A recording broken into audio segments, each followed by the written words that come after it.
আসি পরের খবরে। আইনি যুদ্ধে একাধিকবার ধাক্কা, এবার প্রশাসনিক চাপ তৈরির চেষ্টা নির্বাচন কমিশনের। মুখ্য নির্বাচন কমিশনারের হুঁশিয়ারি, 5 বছর সংরক্ষিত থাকবে এসআইআর এর নথি। পরে ভুল ধরা পড়লেও শাস্তি পেতে হবে। কাজে ভুল হলে কেউ রেহাই পাবেন না। প্রয়োজনে 2 বছর বাদেও পদক্ষেপ করা হবে।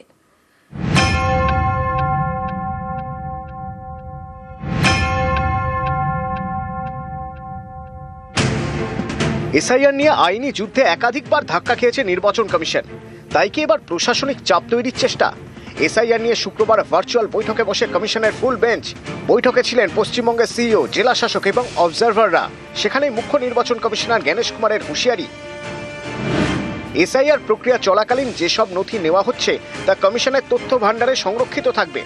1 বছর বা 2 বছরের জন্য নয়, 5 বছরের জন্য সংরক্ষিত থাকবে।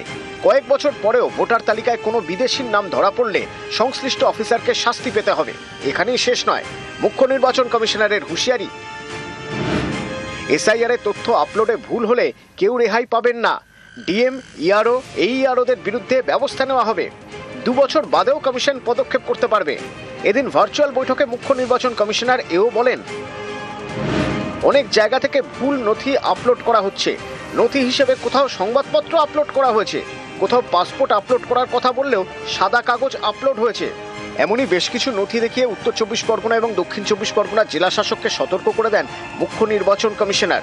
দক্ষিণ 24 পরগনার জেলা শাসককে বলেন, সব থেকে খারাপ কাজ হচ্ছে দক্ষিণ 24 পরগনায়।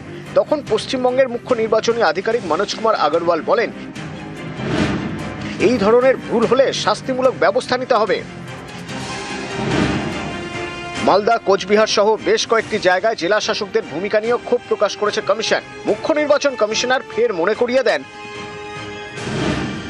এসআইআর এর কাজ নিয়ে সতর্ক থাকতে হবে। এই কাজ সঠিক এবং নিখুঁতভাবে করতে হবে। অপ্রাসঙ্গিক তথ্য আপলোড করা যাবে না।